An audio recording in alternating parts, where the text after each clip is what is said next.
আপনি যদি এক জায়গায় জব করতে যান অথবা থাকতে যান অথবা আপনি যোগদান করতে যান ইত্যাদি, সেখানে আপনি ধৈর্য ধরে থেকে আপনি মানুষদেরকে ভালো কিছু দেখাতে হবে। আপনার মালিক অথবা আপনার যে ওইখানে ম্যানেজার আছে বা বিভিন্ন লোক আছে, পরিচালক আছে, তাদেরকে আপনি ভালো কিছু দেখালে আপনি যখন তাদের কাছে যেটা দাবি করবেন সেটা পাবেন। আপনি নতুন যোগদান না করতেই আপনি বলেন, স্যার আমাকে এইটা দেন, আমাকে সেটা দেন, আমার বেতন বাড়িয়ে দেন, আমার জন্য এই সুবিধা দেন।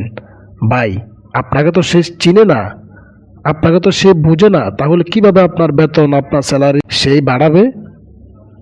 আপনি যখন ভালো কিছু দেখাবেন তখন আসলে আপনার প্রতি তাদের গুরুত্ব এমনিতেই আসবে।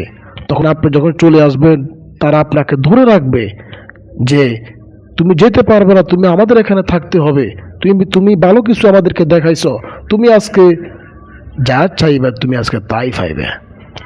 তো আপনি যেখানে থাকবেন অবশ্য আপনি আগে ওইখানে থেকে ভালো কিছু দেখাবেন, এরপর মানুষ আপনাকে গুরুত্ব দিবে। কিন্তু আপনি নতুন অবস্থায় আপনি সব কিছু চাবেন না। ঠিক আছে, বিষয়টি মাথায় রাখবেন। ওকে।